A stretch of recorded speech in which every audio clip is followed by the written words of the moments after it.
So greetings, everybody. I'm Alan Burkitt-Gray, as Mary just said, and I am the Secretary of the Greenwich Industrial History Society. And I'm going to tell you tonight about what I've called the South London's failed canals, because that's the truth.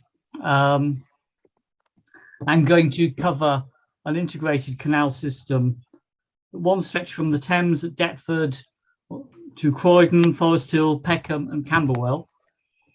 But the Croydon Canal, that one that reached through Forest Hill to Croydon, didn't last very long. It was indeed an abject failure. So that's me, that's the title. I'm going to start here at Little Venice in northwest London, a long way from southeast London. I hope you recognise it. It's the main junction of the surviving canals north of the River Thames. Can I ask people to mute themselves, please, because I can hear a lot of background noise. Can you mute yourself, please? Thank you. I'm going to start here at Little Venice in northwest London. It's the main junction of the surviving canals north of the River Thames. There's a map that's on display at the junction. And there, if you go from Little Venice going southeast, that canal leads to Paddington Basin. And decades before Isambard Kingdom Brunel chose Paddington as his London terminus for the Great Western Railway, Paddington was the main focus of the Grand Junction Canal. Westwards, there, the canal reaches the edge of London and it goes south to the river at Brentford, then north to the, and then from there to the Thames at Reading, where there's the Kennet Avon Canal to Newbury and Bath and Bristol, and the Thames goes on to Oxford. And from there northwards you can get to Birmingham and Stoke and the Potteries and Leicester and Nottingham and Manchester and Leeds, and indeed the whole industrial revolution cities of England. And then eastwards, the canal reaches the edge of eastwards via the Regent's Canal through Camden and Islington, and they were then industrial areas. We're talking about 220 years ago, to the Thames at what's now Limehouse Basin. Now, of course, there are water buses past the zoo to Camden and beyond, but there weren't then. Oh, and by the way, when it was built, it was the Grand Junction Canal. It wasn't until a reverse takeover by the Regent's Canal in the 1930s or 20s that it became the Grand Union Canal, but that's the name we all know it by today. And when the Little Venice Junction was built, this was completely rural. As you'll see from this picture, the houses followed. Now, let's compare this busy canal junction to what I shall fancifully call the Little Venice of South London. It's just south of Deptford, close to Millwall's New Den football ground. There we are. There are no canal boat tours of this system, no cafes, no fancy architecture. Though, as I said a couple of minutes ago, the fancy architecture that today is around Little Venice only developed long after the canal was built. But there was a junction. What did this South Junction connect? It's where the Grand Surrey Canal, you see going through the bridge on the left, met the Croydon Canal, which is on the right, along what's called Mercury Way. And that path on the right-hand side of that right-hand picture is the old towpath of the Croydon Canal. Westwards, the Grand Surrey Canal might, if things had gone better for the developers, have reached the River Thames at Kingston, and then to Reading and Oxford, and from there to the National Canal System. And here, where Mercury Way is now, a canal went south to Croydon. In that right-hand picture, as I said, that footpath is following the old Surrey Canal towpath. The left-hand picture shows the towpath of the Grand Surrey Canal. That's just above the hedge line there. And here's a better sign that this is an old canal on the bridge over the Surrey Canal Road that I've just showed you. These marks were made on the bridge by the boaters' ropes so that the horses could haul their boats. It's still there decades, maybe a century after the last horse-drawn boat went past, clearly predating the Danish drainage pipe which has been installed for the railway above. The Grand Surrey Canal lasted commercially for about 150 years, latterly owned by the Surrey Docks Company. Surprisingly, today, 185 years after the Croydon Canal closed, just letting somebody else in. Today, 185 years after the Croydon Canal closed, there are still stretches of water that you can see across South London. And I'm going to take you along some of those later in this talk. The Grand Surrey Canal lasted longer, but there isn't so much as a puddle left today, at least until you get to the Surrey Docks themselves, though there are still some splendid bridges still in place. And as I showed a moment ago, some telltale signs of its days as a working canal. Let's move on. That's Mary Mills wanted me to cover the Royal Arsenal Canal as well. Well, it was, as the name implies, part of the transport infrastructure that was part of the arsenal. And there are remains of it, as you see from this Google view. They're more visible today than when, of course, the arsenal was a highly secret factory, forbidden to ordinary people. When I worked in Woolwich in Calderwood Street from 1973 to the early 1980s, the arsenal was forbidden territory. None of the arsenal area was even shown on maps. It was just a white area, like somebody splurged a load of Tipex on the A to Z or the Ordnance Survey map. Yeah. Today, Peabody, the housing association, plans to fill the old canal in, according to this report from local blogger From the Murky Depths. If you know more about the plans or want to know more, please contact Mary Mills. But it's not yet a failed canal, though I don't think it carries any traffic.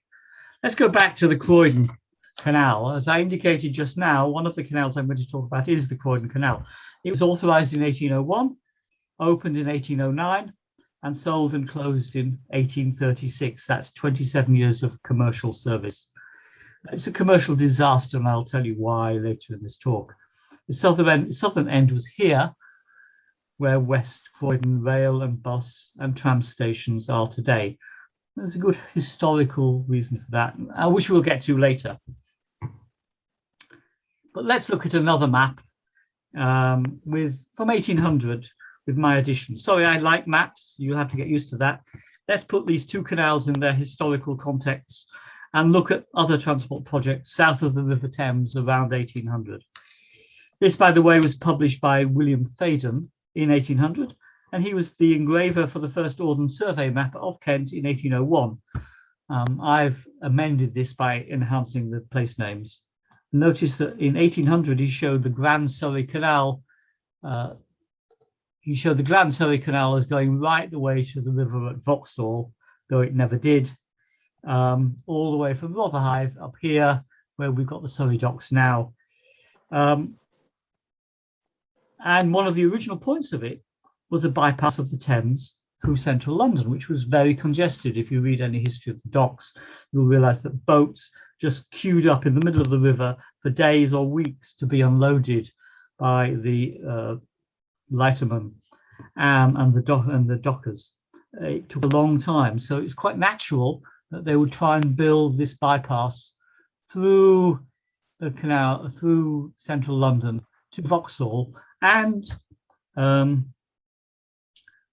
that was one of the original points of it. It never got beyond Camberwell, which is about there. The lighter blue line also shows a planned branch that was never built towards the Elephant. It's this one up here. There was also an earlier proposal to take the canal even further upstream along the Thames to Kingston upon Thames, along down here on the western side of this map, and to Croydon and Carshalton, as you see down at the southern side of the map. They were all never built. But both of these projects, the Croydon and the Grand Surrey Canal, started at almost exactly the same time as All right. could you mute yourself? Could you mute yourself? Oh, well done. Please? Thank you, Donna. Could you mute yourself, please? You're interrupting the talk.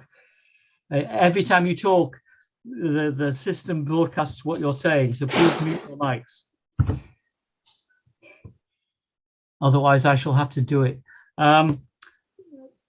Both of these projects, the Croydon and the Grand Surrey, started at almost exactly the same time as the Surrey Iron Railway and its sister company, the Croydon, Merstham and Godstone Iron Railway, which went off to the south here. And I've shown Surrey Iron Railway on the map as well. Let's look at a whole list. You can read that. Surrey Iron Railway opened from 1802 from the Thames to Garrett Lane in Wandsworth, and then from 1803 to Croydon. Its extension opened in 1805. Grand Surrey Canal, again authorised around 1800, 1801, was built to the Old Kent Road in 1807. The Croydon Canal, about the same sort of time it was authorised. It went as far as Croydon by 1809, and then the Grand Surrey was extended to Camberwell and then south to Peckham by 1826. There was a much earlier plan. If you go further back, there's a story for which there's no evidence at all that in 1016, so 1,005 years ago, King Canute, or King Canute, if you want to risk the chance of an embarrassing typing mistake, had a defensive ditch from Rotherhithe to Vauxhall or Lambeth while he was trying to reclaim the throne from the Anglo-Saxons. The idea was to drag his boats along this canal below London Bridge.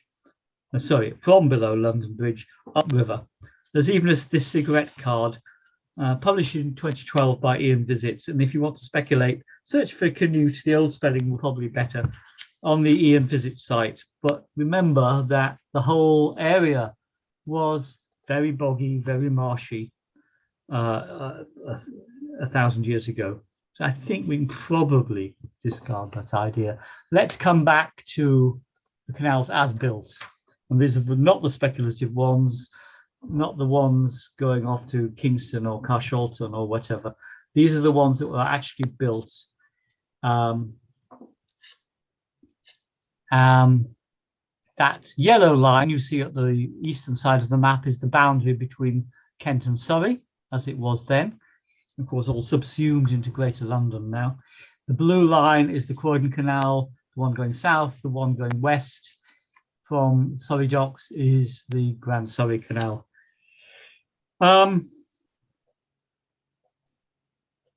Now, it's, as I said, closed when the Croydon Canal closed when the London and Croydon Railway bought it, just over £40,000. The Grand Surrey Canal, which connected to the Croydon Canal at the never quite little Venice of South London, opened, as I said, from 1807 to the Old Kent Road, reached Camberwell in 1810, and then a southern branch to Peckham in 1826, and it lasted a century and a half.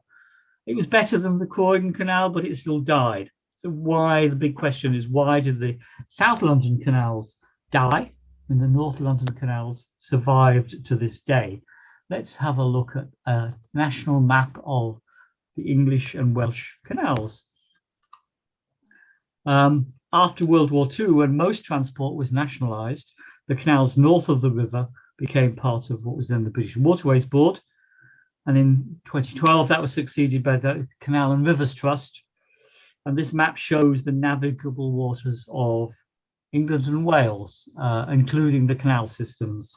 And my family and I have travelled on lots of them, always in hired boats, from Skipton in the north, which is where this is, to the Kennet Avon in the south, and these are all the Kennet Avon.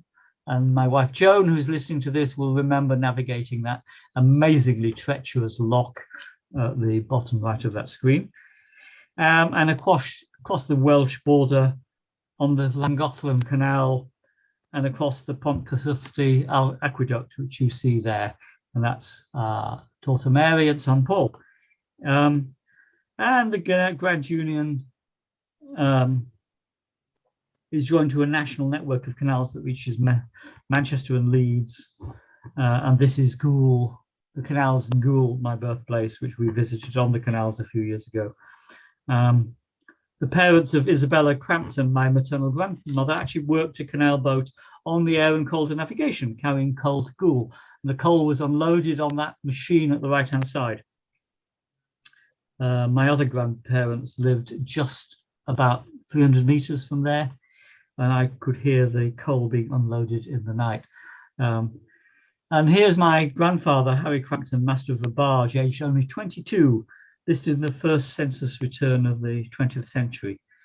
His barge isn't named, but on census day, which was on Sunday the 31st of March to Monday the 1st of April 1901, he was master of a boat that was moored at Chadwick Street in Leeds, which today is right by the Royal Armouries Museum, and that's Joan and Paul by the Royal Armouries Museum in 2003, so 102 years after that census, in our Howard narrowboat Rosenbury, outside the museum. And as I say, the waterways north of the river remained a major trading route between the London docks and the industrial areas of North and West London, and onto the Midlands and the North, with two-way traffic. These two books, excellent books, give accounts of how important the canals were in World War II, telling of women drafted to work on the canals, namely the Grand Union between London and Birmingham, and others onwards beyond Birmingham to Manchester and other points north. On the left, Susan Wolfett was an actor trained at the Old Vic, and she married the actor Donald Wolfett. The Ministry of War Transport called her up to work a narrowboat from Limehouse Basin, as it is now, was then Regent's Canal Basin. And Emma Smith, on the right, became a writer, and Maiden's Trip was her first book, and a personal account of her life on the Grand Union, and launched her writing career. Do find them if you can. And industrial historians will have heard of Tom Rolt, LTC Rolt, who wrote a book which has disappeared from this. No, it's sorry. I'm going to go back. Tom Rolt wrote a book called Narrowboat, a great story of a journey by him and his then wife through the canal system in their boat Cressy. Even though the canals, this is 1939, 1940, were becoming blocked and hard to navigate, his wife Angela left him to join Billy Smart's circus. And in 1846, as you see here, Rolt and his friend Robert Akerman decided at this point at the top of the Tartabig locks on the Worcester and Birmingham Canal to found the Inland Waterways Association. There is this monument and a plaque nearby on a seat. And welcome to the people tonight who are joining us from the Inland Waterways Association. I took this 10 years ago, 2011, when we had another family holiday that included the Tartabig flight, and this shows Lucy and Mary, our daughters, with Joan on the far right, on one of the many locks on the Tartabig flight. That's why I can speak of how long it takes, and I'm going to do this in a moment, how long it takes to go through a lock flight, and that's very material to the failure of the Croydon Canal. Sometimes you whiz through the locks, sometimes you're stuck behind 2 or 3 boats going in the same direction, and others coming the opposite way. As I've hinted, all these modern canal pictures are of our many family canal holidays over the past 20 years. But it goes back further. Here's Joan and me, my wife Joan and me, in 1980, so 41 years ago, on a trip along the Kennet Avon with the Greater London Industrial Archaeology Society. There we are, highlighted at the centre right there. And so, as I've said, the canals north of the Thames are thriving, busy even, probably with more boats than they had in their peak industrial use as an industrial waterway. And there's also, largely because there's a community of people who live on narrowboats, including at one time my daughter and her husband, it's Mary and Till. They bought the boat and they called it Frog. We bought it south from the Midlands through that tunnel. The bottom picture shows Frog moored in the Paddington Basin in 2016. But back south again, safely back south of the river.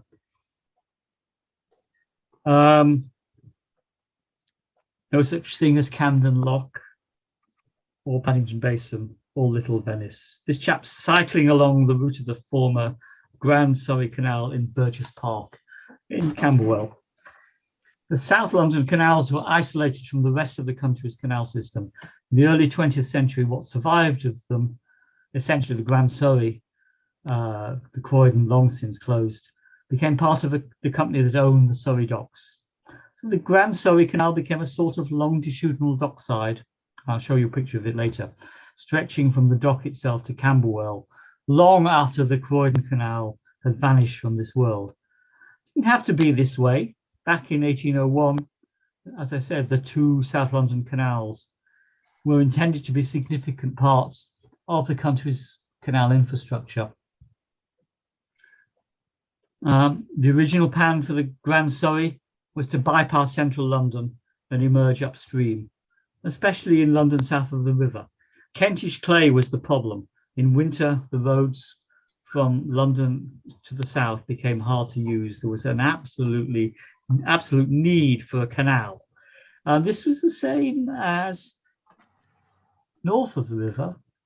Yeah, sorry, I've jumped. Let's go back. Let's look at this man on his bike and no hands. This was a time of rapid industrialization, putting huge demands on the inadequate road system all over the country. Remember, in the Midlands, one of the sponsors of the Trent and Mersey Canal was Josiah Wedgwood. He was sick of having his crockery broken on the way from the potteries by road to Liverpool and then by sea to London, or direct southwards to London by road. A waterway meant he lost fewer plates and cups and saucers and teapots and all the fancy stuff as well. And this was also a time of war with France following the Revolution of 1789. The war would go on until the Battle of Waterloo in 1815. And a quarter of a century of war. And that meant that coastal shipping had to face the continual threat of enemy action. Hence, the increasingly suggested view by industrial historians that the fact of war supported investment in canals to keep trade away from the coast entirely. We touched on that in our October 2021 talk 2 months ago from Dr. Nina Baker about trade along the east coast from the northeastern coalfields to London during the 20th century. Enemy action meant colliers, coal-carrying ships were sunk and many lives were lost. In the 20th century, 100 years before, it's reasonable to think that this was at the top of the canal investors' minds as well.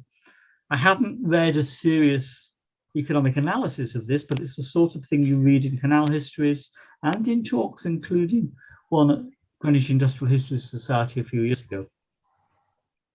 And those ideas went as far as thinking about ways to bypass entirely the Straits of Dover in order to get from London to places such as Southampton and Portsmouth. And this was one of them. So in 1816, so a year after the Battle of Waterloo, a connection was opened between Guildford on the Way, a bit north of that map in the picture, and that emerges at the Thames at Weybridge, and the Arun, which emerges south of that picture into the English Channel. But bad timing, hey? As you'll recall, 1816 was the year after the Battle of Waterloo, and the welcome outlook of peace after so much war made all these inland waterway bypasses redundant, certainly for long-distance transport.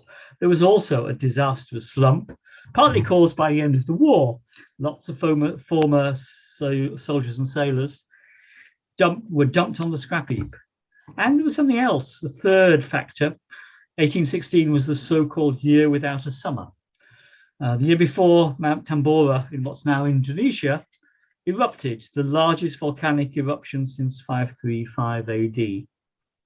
Crops failed around the world. Investment programs were dropped, and apart from the fact 100,000 people died in the actual eruption, to say nothing of the people who died because of starvation because of the year without a summer. That gloomy year weather had a positive point. 19-year-old Mary Shelley, who was on holiday beside Lake Geneva with her lover Percy Shelley, plus Lord Byron and her own stepsister, She wrote Frankenstein on those cold summer evenings by the lake. The Wey and Arun Canal lasted more than half a century. It would have connected this South London canal system via the Thames to the English Channel. It was abandoned in 1871, but there's today, as you see from that, a Wey and Arun Canal Trust, which is trying to reopen it 150 years out of closure, bit by bit. So plans to extend the Grand Surrey Canal way upstream along the upper Thames, and the Croydon Canal came to the English Channel, both of which were active plans. They never got beyond, they came to North, they never got beyond lines on the map. They were killed off by peace and a volcano. But while the Croydon Canal never thrived, as I've already said, the Surrey Canal, the Grand Surrey Canal, and they loved the word grand in names in the 19th century, became a ribbon development of industrialization all the way from the Thames to Peckham and Camberwell. I first started getting interested in this in the Grand Surrey Canal when I was researching the beginning of the electric telegraph industry here in Greenwich along the banks of the Thames. No, I haven't got it. I've got a different picture. Along the banks of the Thames. That is Great Eastern, that is a hulk, rather, taking a telegraph cable, and it was then loaded on the Great Eastern to be delivered across the Atlantic. Now, when I was researching that, and Bill, who's on this call, will know better, but I covered this in my talk for the Greenwich Industrial History Society in October 2020, and you can find it on our YouTube channel. But there was a wire rope maker called Cooper Company, whose address was usually just given as Surrey Canal, Camberwell. You can see it there. It was a wire rope makes on the Grand Surrey Canal, and it also moved, as you see there, to Morden Wharf on the River Thames. And Cooper also had a factory at Morden Wharf, and then George Eliot took it over. The company had been bankrupt in 1851, and the following year it bid to make part of the telegraph cable across the Irish Sea. 1854 became Glass Elliott, and so was one of the founders of the telecoms industry in Greenwich and wider southeast London, especially after it merged with the Gutta Percha Company, which has started in the City Road Basin off the Regent's Canal, and I showed that in October last year as well.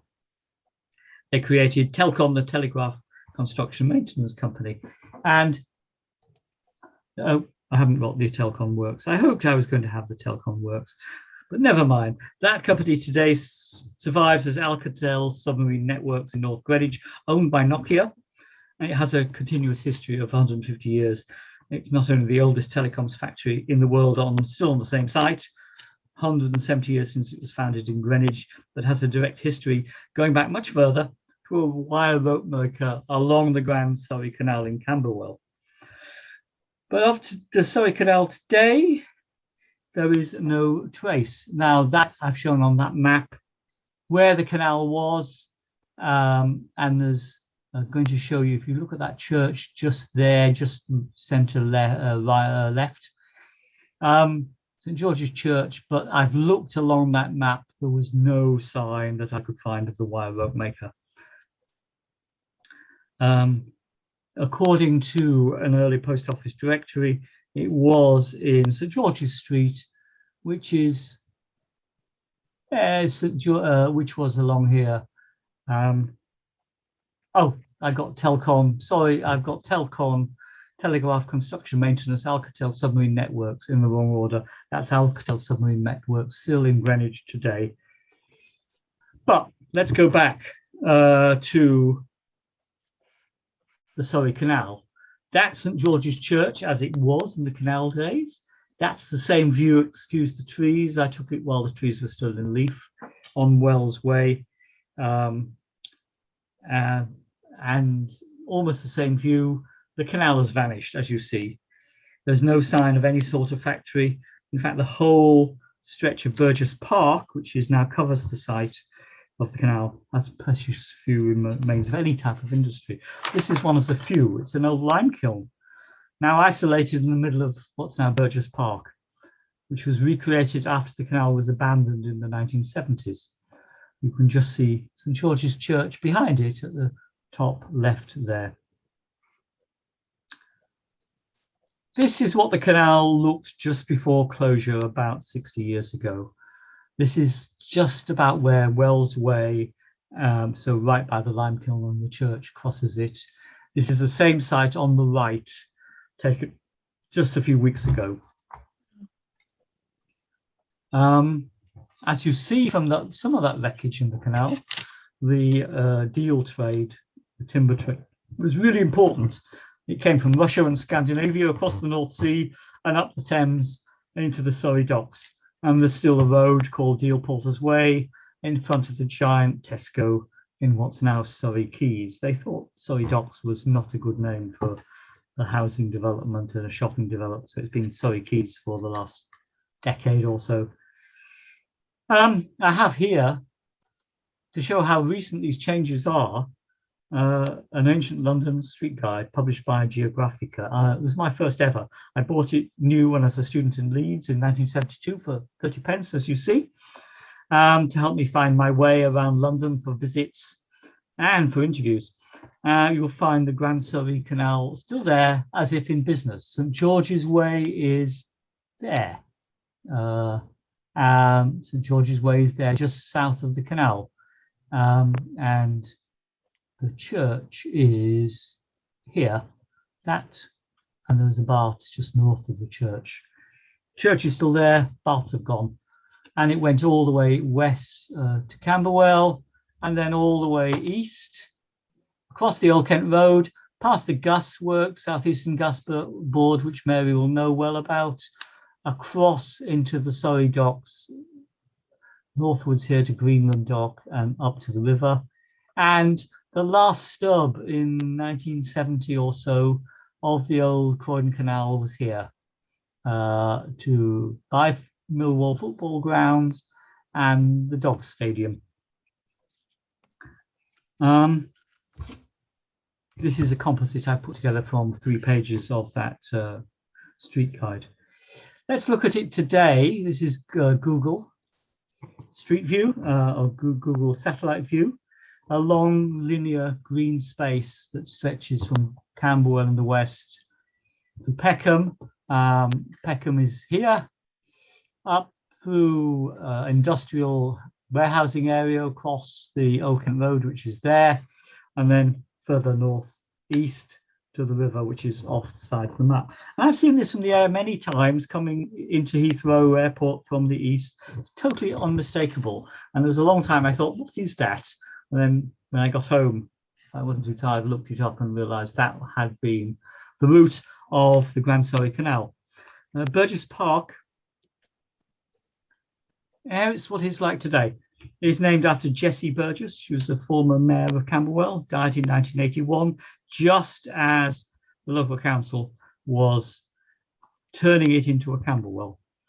Turn it into a park. So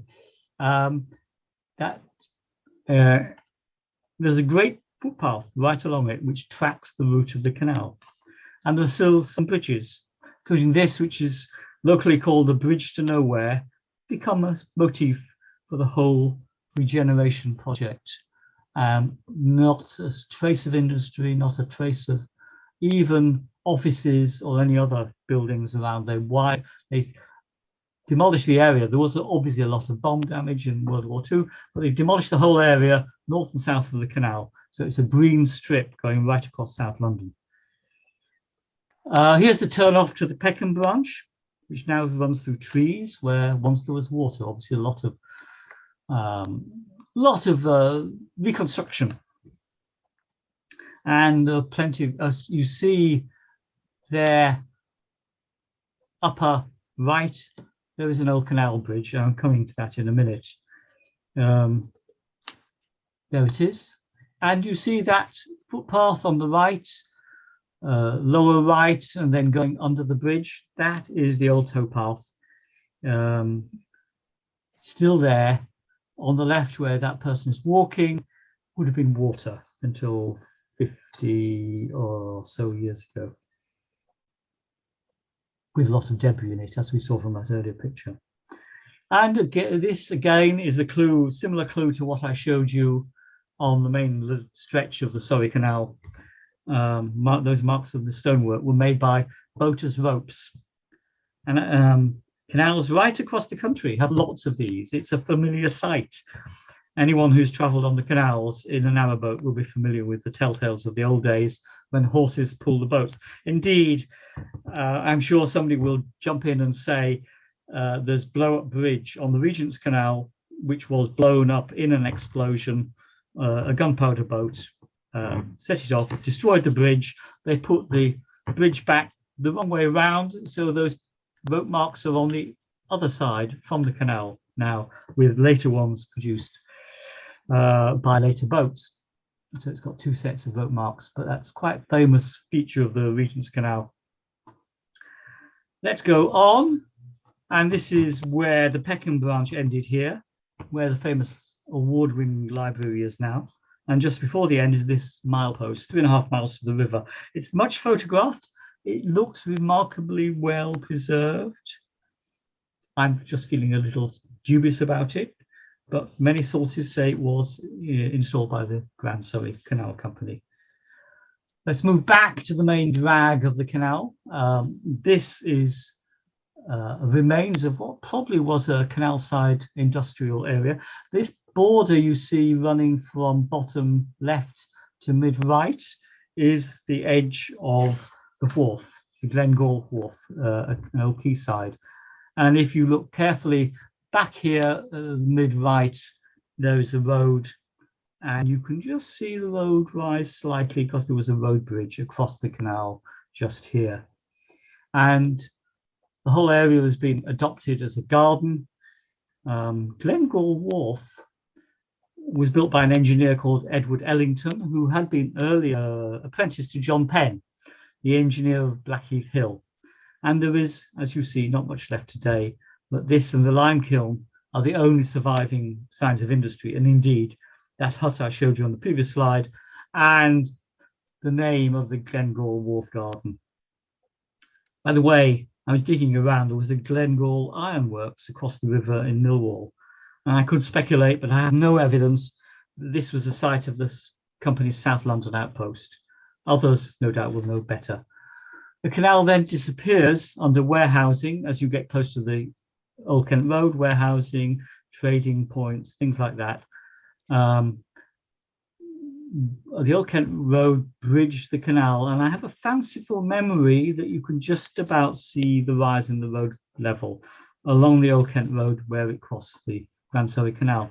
And my fanciful memory is that half a century ago when I first came to London, I'm sure you could see that rise was more pronounced, but that may be, as I say, false memory syndrome.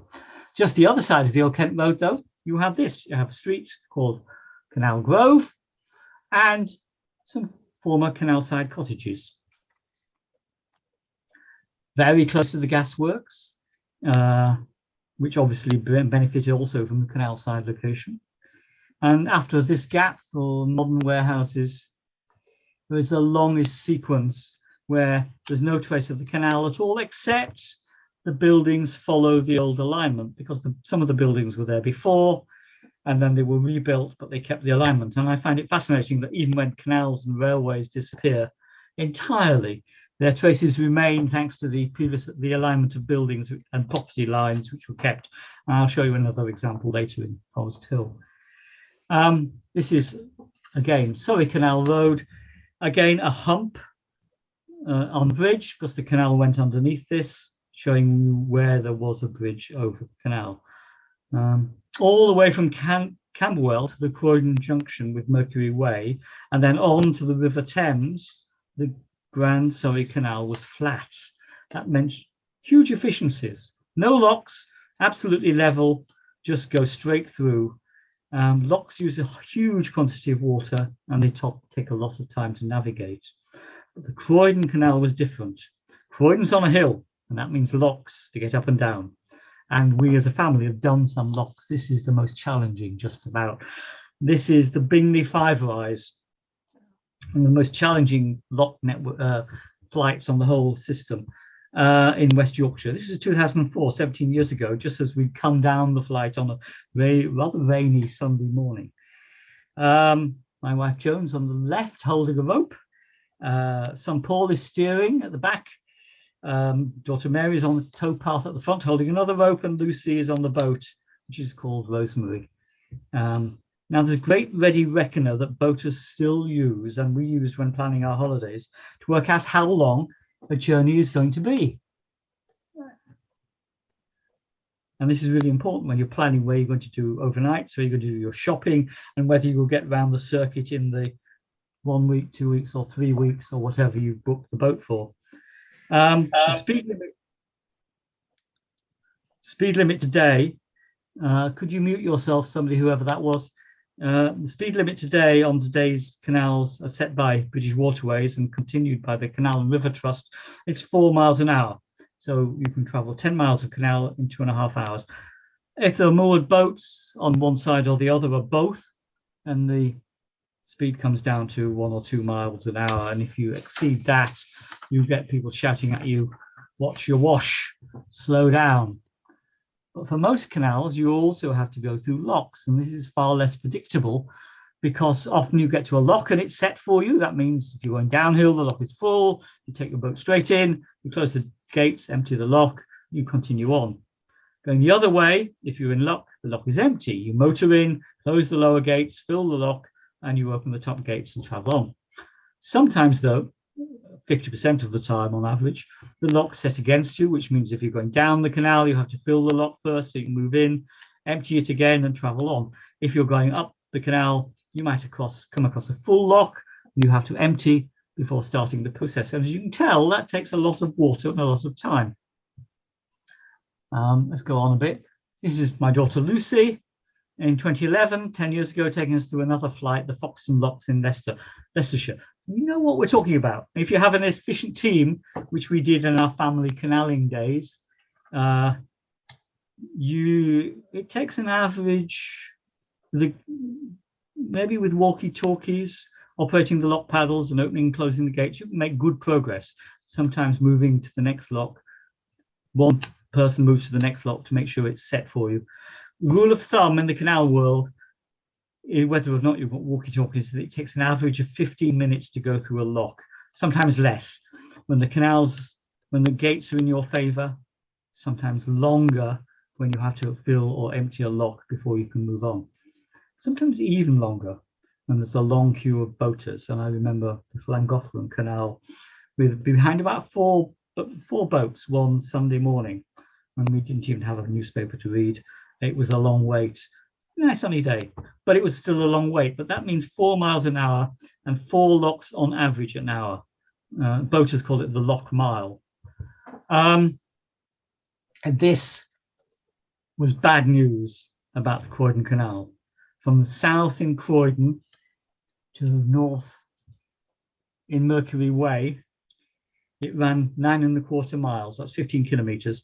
I'd say 2.5 hours boating without the locks, but it also had 28 locks, which lift it from the level of the Surrey docks by all of 53 meters or 174 feet, which is the Croydon level.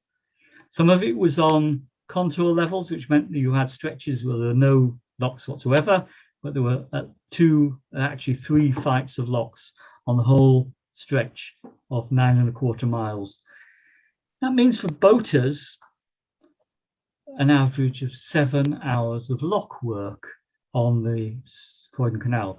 So the total journey time from Croydon to the Surrey Canal junction, or the other way around, is about 9.5 hours. Now, I could walk that route in 3 or 4 hours or so, even at my advanced age of 70.5. Today, the London Overground train from West Croydon to New Cross Gate takes 23 minutes, and another couple of minutes to get on to around Surrey Quays. The Croydon Canal failed because it was slow and inefficient. It also needed a huge supply of water to fill and refill all the locks, even with the steam engine halfway along to pump the water back uphill. This is what happens when the water runs low.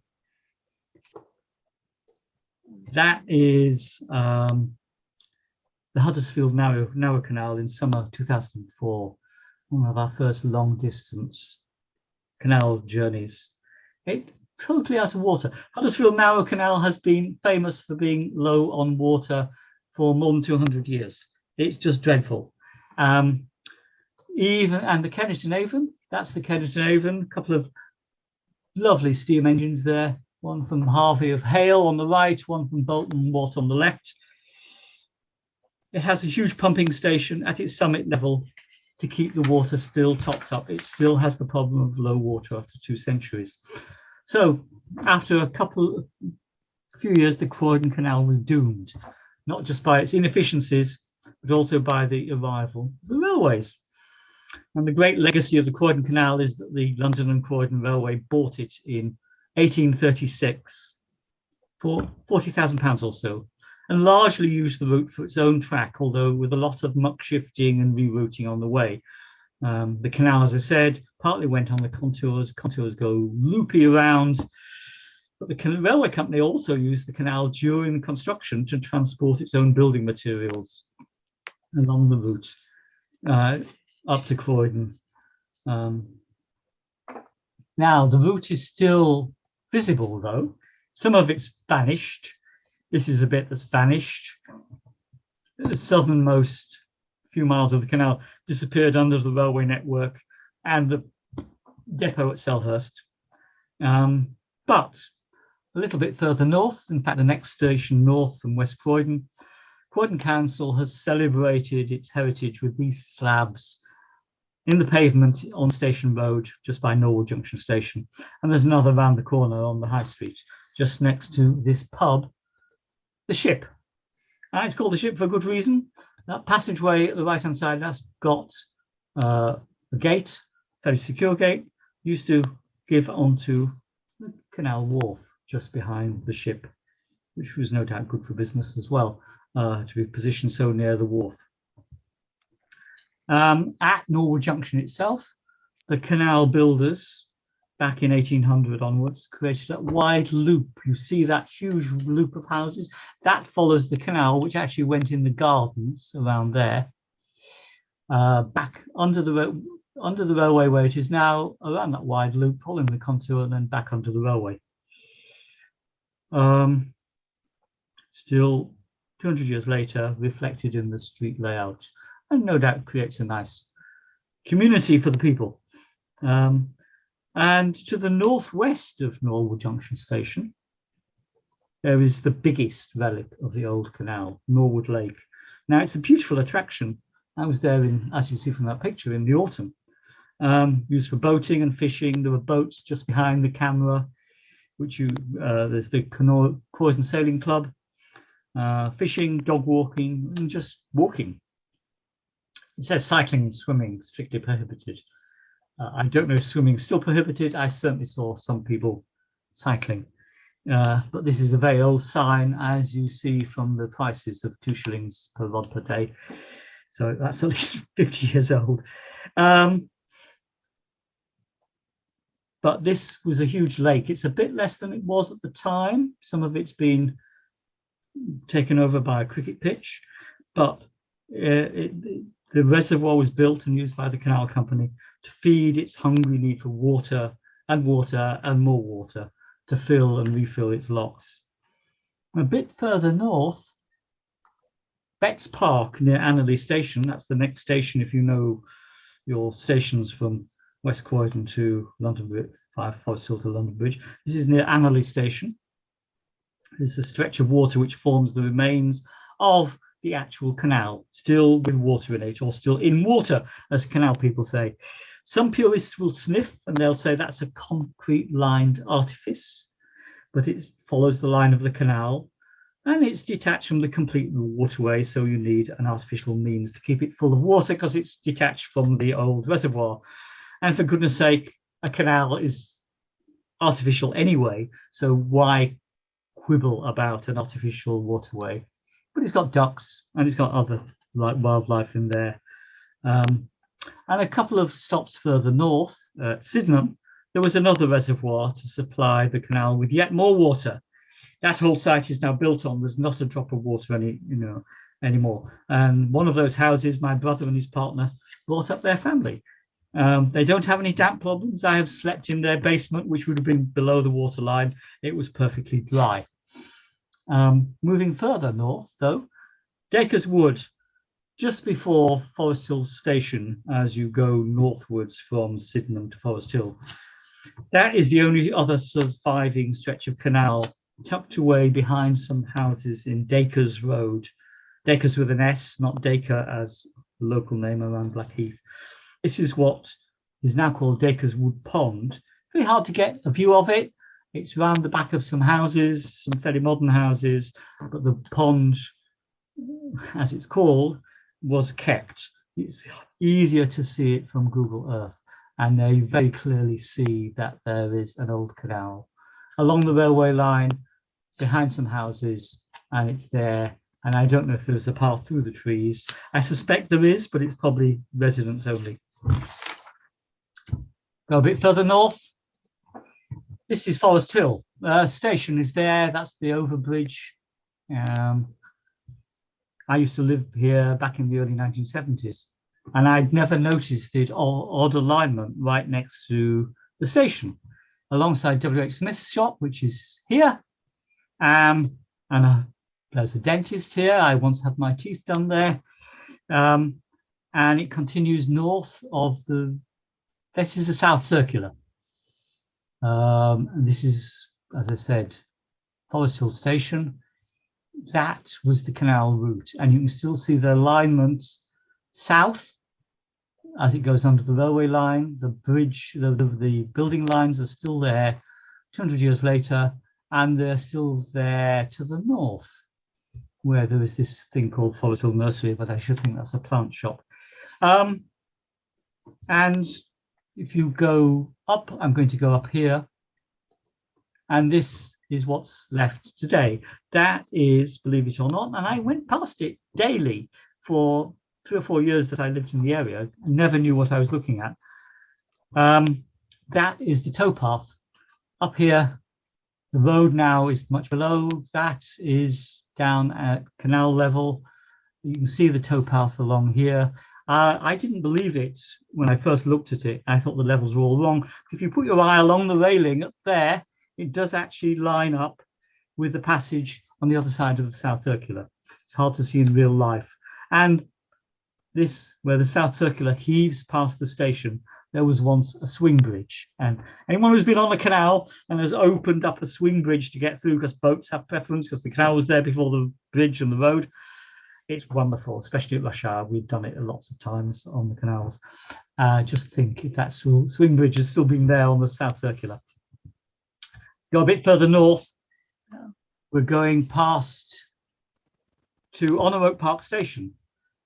The canal looped around away from the railway, which is to the east, to Honor Oak Park Station. No signs of the canal today at all, but this is where the last stretch of the canal headed down to the level of the Thames. See how high it is. And it's a cemetery now. And look at that drop down to the river. Lock 28 was just along the road from where Honor Oak Park Station is now. Lock 13, which was at the next station along, at Brockley Station. That's 16 locks, 4 hours travel to get between Honor Oak Park and Brockley, or the other way around, between what are now 2 adjacent stations on the railway line. That's what, 4 or 5 minutes travel? 4 hours travel on the canals, 4 minutes on the train. This huge drop, which you can see clearly in the picture I took one evening in September, is what I think really killed the canal. 4 hours of hard lock work from Honor Oak Park to Brockley is just ludicrous. Come on. Move on. This next stretch was Shardlows Road in New Cross. I remember I said earlier there were 28 locks on the Croydon Canal. We'd got to Brockley, heading north of the river, and we've still got 12 to go. So there were 12 between Brockley Station, and most of them were along Shardlows Road. There was a flight of locks here, all replaced by houses and road and buses in New Cross. The only sign of, was ever ever a canal, apart from maybe the high walls along the road, and I think that might be a clue, was the broccoli barge. This pub, it's a Weatherspoons, I'm afraid, but anyway, the broccoli barge. Canal people don't use the term barge these days. They say narrowboat or a wide beam boat. Barge they tend not to say, but this is the broccoli barge. Some sources I've read over the last few months say that there used to be a stone construction on the east side of the tracks at New Cross Gate Station, alongside what used to be, as you know, New Cross Gate used to be one of the two termini of the old East London line. And whether or not anything was there decades ago, the story is that this was the site of the lock, one of the locks at coast that was built over by the London and Croydon Railway. But whether or not anything was there decades ago, I've looked and I can see nothing now. Remember, that line was extended as part of the London Overground extension works years ago. And I've looked from the platform end and from the bridge down from New Cross Road, and I could see nothing that looks like it was part of Lock 5 of the Croydon Canal.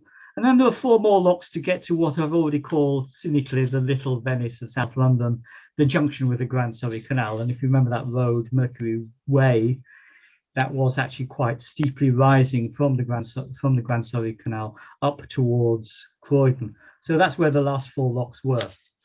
Continue east, and we go onto the railway lines. That's the Greenwich Railway. Went over the canal because the canal was there first and was then built later. And then the railway was built later. So it had to bridge the canal. This is what it looked like in the 19th century. And this is what it looked like in September. As close as I could get to the location. The wider, always artists from the 1800s fiddled their dimensions and their proportions of arches. Look at the Thames Tunnel, built by Mark and Isambard Brunel, now used by the East London line. That's completely fake in terms of dimensions. That picture back. Oops, sorry.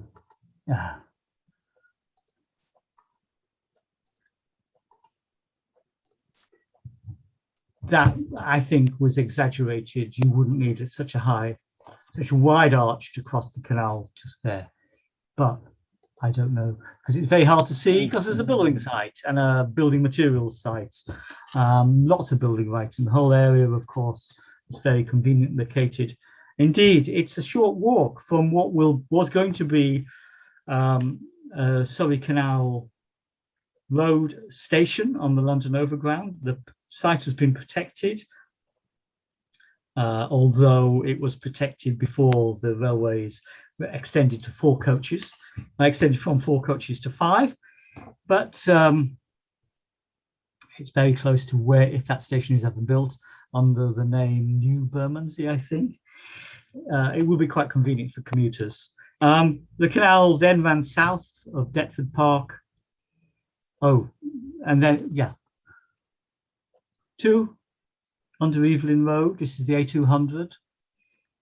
And that canal bridge is still there, celebrating the NHS with those rainbow stripes. I cycled over that many, many times on my way to and from work for years before I realized what it was. One day, I just looked up and saw those lamps. You see those lamp standards. And I thought, there's a curve here. And you've actually got to change gear to go up that, at least I have. And realized it was a canal bridge from the old Grand Surrey Canal. The last stretch takes us into Greenland Dock. It's been converted to a rather beautiful walkway and garden, a sort of parklet, a long path, a bit like the one at Burgess Park, but much narrower, but still a rather nice place to be on a sunny day in September. And it's got a special treat in that along these walls, there's a poem. And I had to Google it. I had to Google those words, once a canal, etc., to find that they were decorated in 2016 with a poem by Lem Sisse, who's now Chancellor of the University of Manchester. And the poem is actually in this book, Gold from the Lock and Key is the poem. The book is Gold from the Stone. And then here's 4 lines from it. Obviously, it's in copyright. I can't read the whole thing. Where watercourse was and is where you are, this poem is the balance beam. Gongoozlers, let go. Once a canal from river through earth, now walk on the pastures of water. And as canalers will know, gongoozlers are those people who stand by the locks and watch and offer advice and ask where you're going and how far you've come. Anyway, on through, north through this, to what used to be the Surrey Docks, a beautiful park. You see that marking there, which allowed boaters to know how deep the water was, and still some anchor chains screwed into the side of the canal. And again, you know, it's a long stretch of old canal turned into a park. And then it finally emerges into the Thames here by this bridge, which is still there. You can walk across it, no traffic. There's a pub right next to it. It's a long way from Croydon, but until 50 years ago, it was still connected to Camberwell and Peckham via the Grand Surrey Canal. And now it's just a memory, but lots of nice parks. So thank you all.